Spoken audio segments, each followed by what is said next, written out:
હાલ ઉજાગરા કરતા લોકો માટે એક દુઃખદ ખબર સામે આવી રહી છે। સૂતા પહેલા તમારા ફોન પર સ્ક્રોલ કરો છો અને ખૂબ ઓછી ઊંઘ લો છો તો જો એમ હોય તો આ આદત તમારા એકંદર સ્વાસ્થ્યને ગંભીર નુકસાન પહોંચાડી શકે છે। સારા સ્વાસ્થ્ય જાળવવા માટે સમયસર સૂવું અને સમયસર જાગવું ખૂબ જ મહત્વપૂર્ણ છે। જો કે આજકાલ લોકો તેમની ઊંઘની ગુણવત્તા સુધારવાની પણ તસદી લેતા નથી અને પછીથી અનેક સ્વાસ્થ્ય સમસ્યાઓનો ભોગ બની જાય છે।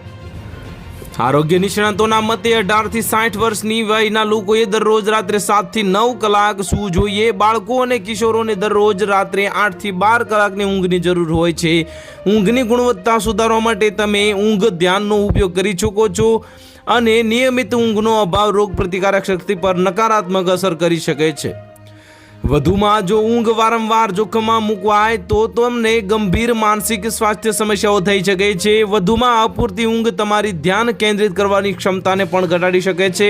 સારું સ્વાસ્થ્ય જાળવવા માટે દરરોજ રાત્રે એક જ સમયે સૂવાની અને બીજા દિવસે સવારે એક જ સમયે જાગવાની આદત વિકસાવવાનો પ્રયાસ કરો। વધુ પડતી ઊંઘ તમારા સ્થૂળતાનું જોખમ વધારી શકે છે। દરરોજ વધુ પડતી ઊંઘ લેવાથી એટલે કે લાંબા સમય સુધી પથારીમાં રહેવાથી કમરનો દુખાવો થઈ શકે છે। જે લોકો નિયમિતપણે વધુ પડતી ઊંઘ લે છે તેઓ ઘણીવાર થાકેલા અને ચુસ્ત લાગે છે। એકંદરે 7 થી 8 કલાકથી ઓછી અને 7 થી 8 કલાકથી વધુ ઊંઘ બંને તમારા સ્વાસ્થ્ય પર નકારાત્મક અસર કરી શકે છે। તો હાલ માટે આટલું જ। મળીશું નવી અપડેટ સાથે। જો તમને વિડીયો પસંદ આવતા હોય તો વિડીયોને લાઇક કરી દેજો, ચેનલને સબસ્ક્રાઇબ કરી બાજુમાં આવેલા બેલ આઇકનને દબાવી દો જેથી તમને આવા સમાચારની અપડેટ મળતી રહે।